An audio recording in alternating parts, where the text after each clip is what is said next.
ask you a question? Are we on or no? I don't know. Okay. Are we on? We probably are. Sure. But what I'm wondering is, if you were going to start a podcast, right? Because that's the thing I always have problems with. Yeah. Is the hello, right? Because I sound surprised, and I would like to know. You sound surprised every time. I do. Oh. I'm like, oh, hello. Like, but I know that the camera's there, and I know that he's there, and so I feel like I'm sort of lying if I'm surprised. You know, it's like I'm not being honest. Yeah, but I don't know. Go to the greats. Go to all the the Johnny Carsons and the Lettermans and all those guys. I mean, do they go, "Hey, welcome back"? I mean, do they when the light lights? Is that the element of surprise? I don't. Or do you not want to be that deliberate about it? I don't know. I hadn't really. I mean, I want to say hello because obviously it's rude not to say hello, Exactly. right? Now you've got to acknowledge the audience. Yeah, but and also I don't want to put people off, but I don't also want to go anyway. So what I'm trying to say is, how would you say hello? Could you say how you would say hello? In fact, you could start. I think it would just be, hello and welcome back to the podcast. I'm Lynn Ferguson. That my guest. Good, wasn't it good? Was that a little too, maybe a little too newsman? Here now, the news. I liked the first one though. It said someone just told me a good story. Something about I'm putting a timer on because we've started. Oh, we started. We have a writer on our writing staff, a new writer named Brendan, who's a lovely chap, and he, I just said the word chap. It's just by hanging out with you. Yeah, I say, right. come up with Chap words is good. Great guy, but he was telling us a story that he was a reporter in a very small market, and that the anchorman once joked, because there were absolutely no stories at all, that he would open it with like, "Hello, I'm Joe Smith, and here now hello, I'm Joe Smith, and welcome to the nightly news." In other stories, like he would just, because there was no lead, like there was like, the town was so small, there was no like big event to talk about, so he just jumped right to, that's one of the things that I love, but I don't know whether I love or I hate about American news, right? Which is that, like, because in Britain... There's a lot to hate about it. Well, in certain stations for sure, but in Britain, there's a thing where news stories are categorised by their importance. So at the top you'd have, like, Syria or something like that, right? And then at the very end, at the end of the news, when you'd done a whole load of things, you'd go, and there was a skateboarding duck today, and blah, blah, blah, right? Exactly. But here, no, they don't do that. They'll go like, so, in fact, they don't even talk about Syria. They go, oh, Syria. But then they'll say, somebody said Obama was this, and Obama said, no, I'm not, right? And then they'll do that, and then suddenly there'll be beauty tips for the over 30s. You're like, this is the news. But do you know what I mean? Infotainment. Yeah, it's pretty maddening. It really is. Because truly, you can't help but feel like you're getting this siphoned version of the news. It's like just sort of the news that the network wants to tell you. And by network, I mean, the corporation that controls the network. So you're always sort of like, come on, I don't care about the beauty tips. Get me to the... So that's a bit frustrating. But... I think the newsreaders have to be real. Well, they're not even newsreaders; they're news anchors. They have to be really skillful though, because you get like gunman on a runaway car chase down your street, really close, and then followed by, "Are you trying to lose weight this season?" And they have to do both of them. You're like, how can you do that? It is hard to shift gears, I think. Yeah. So I think when they have really hard stories, and then they have to kind of go like, oh, and a duck was, as you say, a duck was skateboarding today. Skateboarding duck. But then the other thing that I can't stand that they do is all this also, what you should eat, something you're eating that could kill you after this message. And then they do that like 3 times, and you're like, what am I eating? What is it? Yeah. Because you're like, got a snack. It better not be this bag of chips I'm eating as I'm watching this. No. As long as it's not ice cream, chips, or cookies, I'm fine. So. Do you watch CBS? I do. Oh, yeah, you do. Well, you have to. It's your network. I do have to, yes. But there's a weather lady on CBS called Jackie Johnson. No, don't you say anything bad about Jackie Johnson. No, we love Jackie Johnson. He would leave me for Jackie Johnson has done our show. She's been on. She's been the weather girl on NCIS when we've needed when we have a storm coming or something. It's Jackie Johnson. Lovely, lovely woman.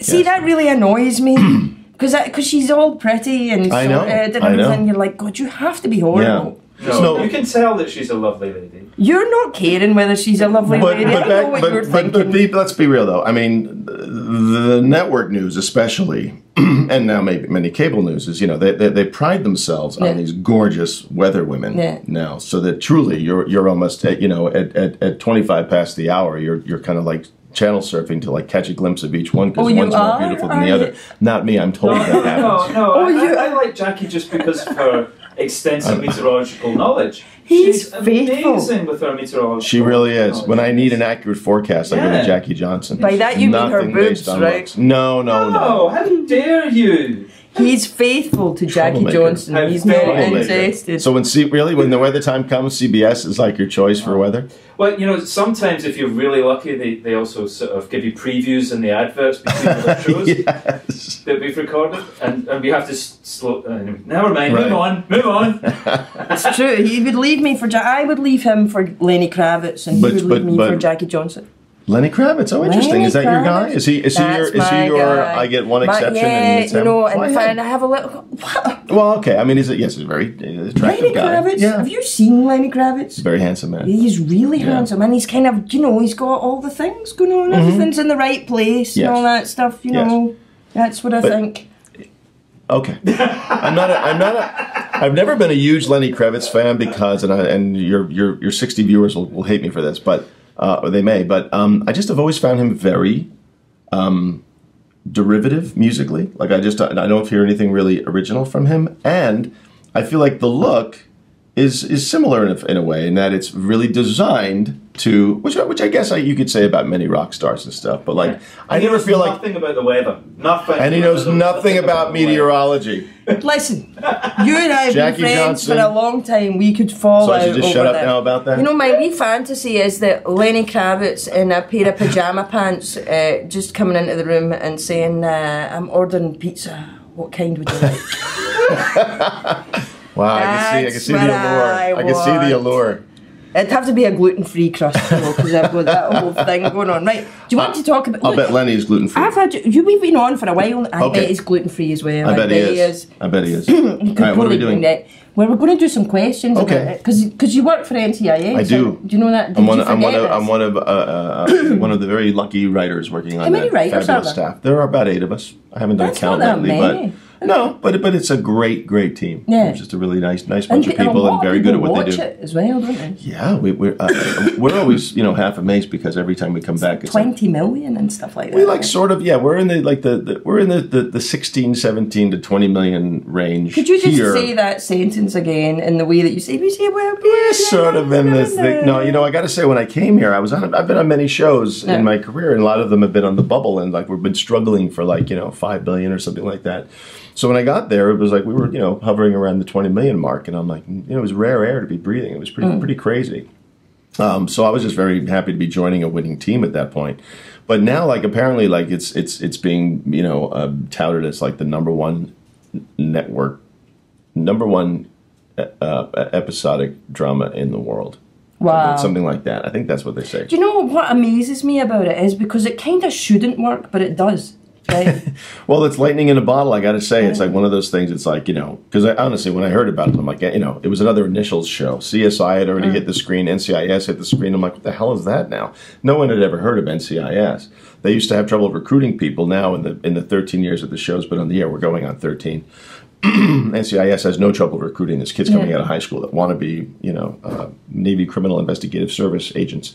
But I think it's really a matter of it's a good cop show that doesn't take itself too seriously. It's got moments of levity, and it's got great characters. And our ensemble of actors are this incredible. That's the lightning in the bottle part. I mean, there was some famous director years ago that said casting is everything, and it's true. It's like you've got a great bunch of pros that get along, that are dedicated to the material, and I think it shows on screen. And they're handsome. Handsome and pretty. Very handsome and pretty, yeah. We love them all. No, they're really... And you've got David McCallum as well, haven't you? And isn't he He's Scottish? The best, Ducky. He's probably, I have to say, if anyone, and I don't know if any other cast members will be watching this, but Ducky's one of my favorite to write for. Oh, really? He's just, That was a question someone was going to ask you that. Was it, is there any character you find it easier to write for? Yeah. Well, no, I mean, they're all great because they're all very individual voices. Again, it is a cop show. with jokes, so it's like they all get turns being funny in different ways. And Gibbs is so not funny. Mark Harmon's character is not funny at all. The way, say, Tony is funny, Michael Weatherly. But David McCallum, when I met him, first of all, I was just, you know, awestruck because, you know, I'm just old enough to remember Man from U.N.C.L.E. But, you know, Great Escape is one of my all-time favorites. So it's like just getting to sit with him and, you know, hear stories of that shoot was pretty amazing. And he's a lovely, lovely guy. I mean, he's just, again, typical of our cast. They're all just great. So he's just this wonderful man, and he's just a very fun character to write for because you get to write all that kind of crazy flowery language and, you know, you get to call Gibbs Jethro, you know. Is Mark Harmon funny? I sort of think he would be. Oh, God. Yeah, Harmon's the guy that, you know, if I'm just strolling along the set, you know, and, you know, we've got a few, like, set dogs that I love and everybody loves, but Mark's the guy that'll sneak up behind you and just grab your calf, like, really, like, behind you, like you're getting bitten by something, and then run off laughing and stuff. Yeah, he's a bit of a practical I wish Lenny Kravitz would do that to me. Yeah. Yeah, I'm sure you would. Yeah, let me see what that... No. Don't, that's Lenny's The calf therapy. is very sensitive, too. Is it really? So, yeah. Is it sensitive? Yeah. Well, don't, because I've been sick. And You're right. I got to be right. very careful. But Mark's a big practical joker, and he's very, very funny, yes. Whenever I he see doesn't him, take himself too seriously. whenever I see him, there's something on screen where I go, I bet he's really good fun. I bet he's good fun. And yet he's a guy that you want in your foxhole. Yeah. Mark's one of those guys. Is that code? It's sort of like he's one of, like, you know, he's a serious guy. Listen, he was the quarterback of the UCLA football team, like in the early 70s. No like way. He's the leader. He's the guy, you know. So as much fun as he is, and as much fun as he wants everyone else to have, he responds to team players, and he's also got your back. So that if you're, you know, when I say, you know, you want him in your foxhole, it's like if you are, you know, having an issue of any kind, he wants in on it. You know, he wants to know, like, what's going on, what's troubling, let's handle it, let's figure it out. And so, you know, you rally around a guy like that, you know. All he wants to do is keep making the show better. Because, you know, it'd be very easy. I got there in season 9, and I thought, like, all right, they'll all be phoning it in by now, I'm sure, because this thing's been going on forever. No, man, they care. They were bringing in fresh blood for a reason. They wanted, like, new material. They wanted, you know, not that their current staff wasn't providing great stuff, because it's like, obviously, they were getting 20 million viewers. It was going pretty well. But, you know, they just like new, fresh voices, too, from time to time, and they like everybody being on the same page, just striving to keep making it better. What haven't we done yet? How can we, move? What's that word about the envelope? How can we push the envelope? Right, okay. How can we do all that stuff? I'm sitting here thinking about Lenny Kravitz and my foxhole.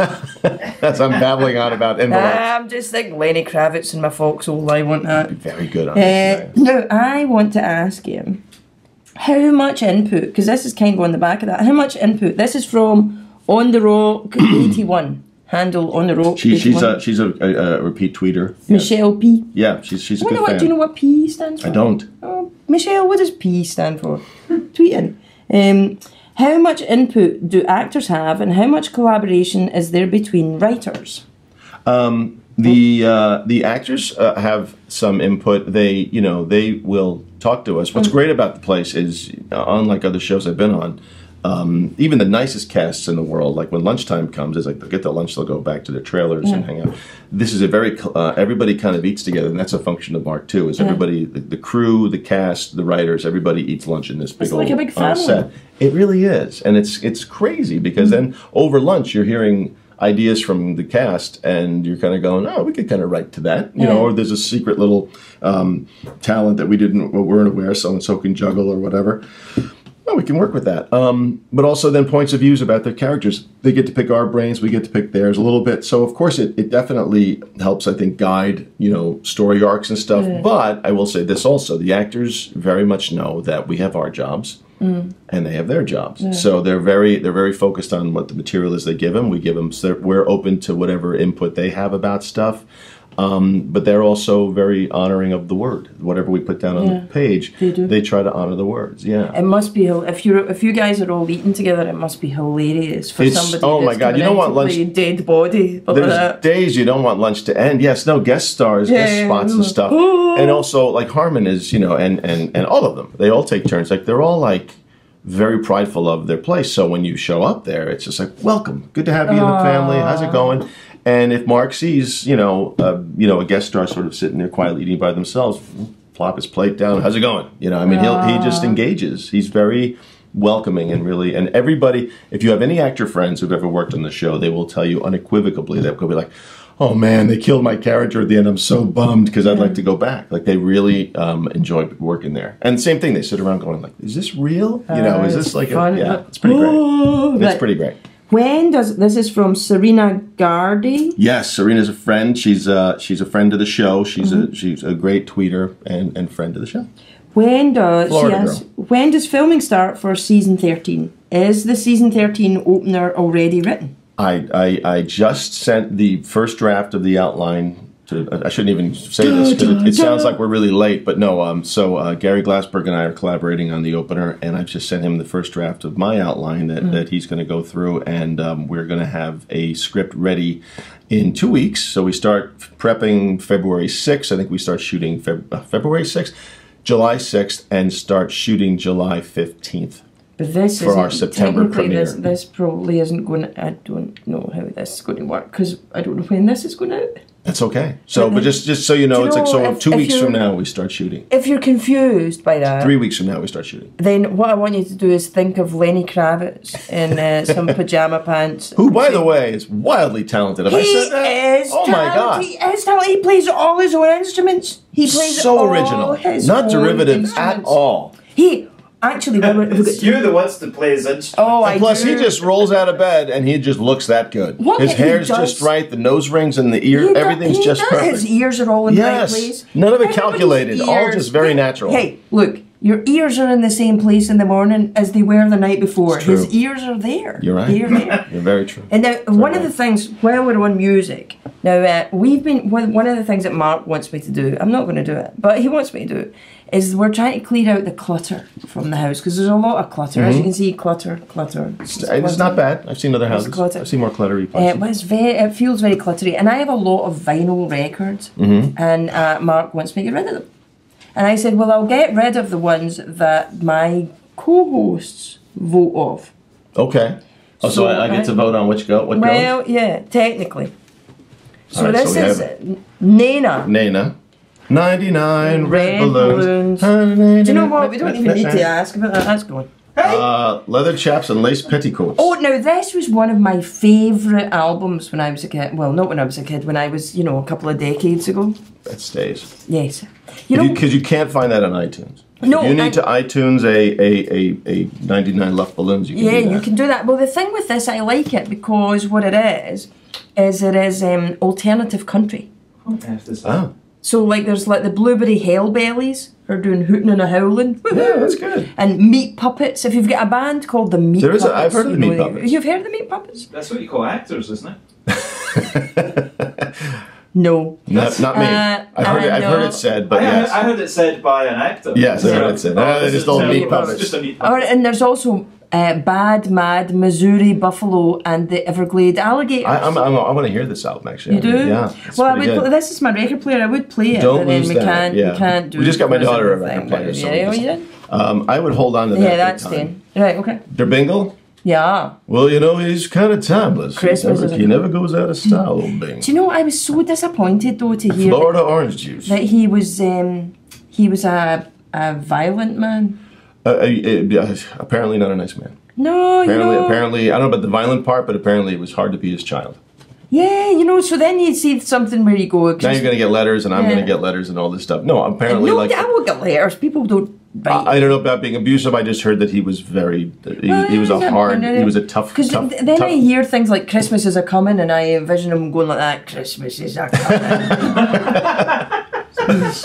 They're coming, come here, we're in trouble. Ba-da-ba-bum-bum. No, because he was like the sweet, lovely guy. And you felt Christmassy around any of those specials that came on when we were kids, or all of his movies and stuff.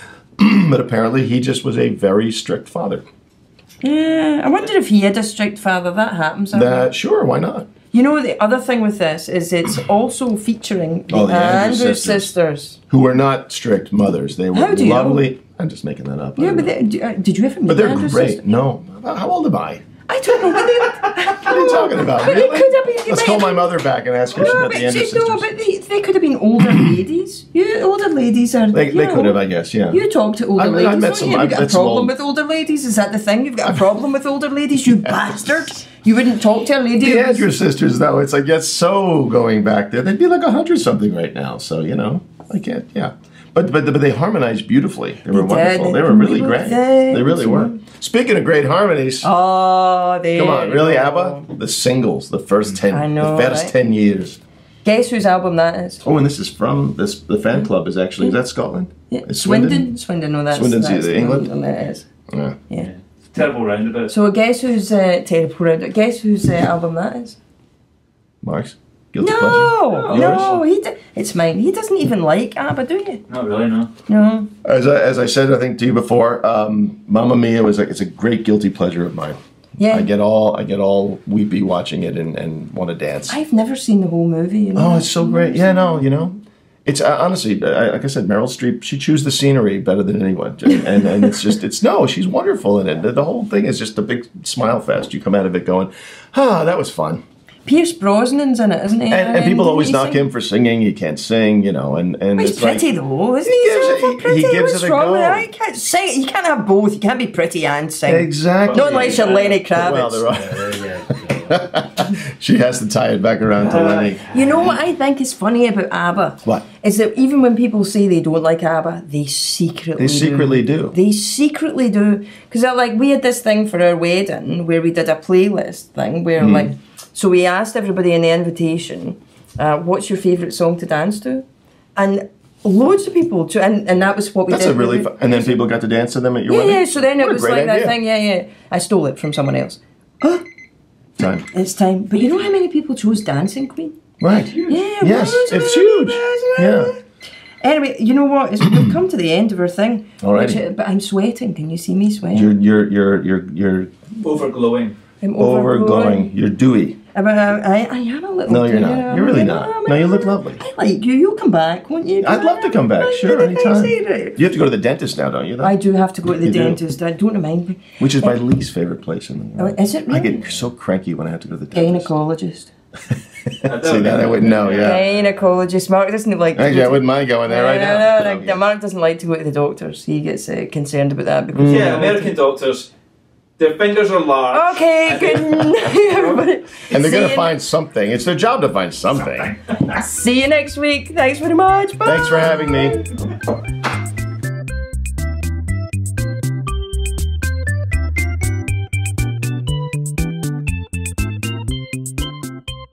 Oh, so if you want to ask a question, I can't guarantee we'll answer it, but I'll try. You could tweet me a question at @LynFergie, or you can make a comment if you're watching this on the video. And oh, you know what would be awesome? Can you share this? Thanks. All right. See you later.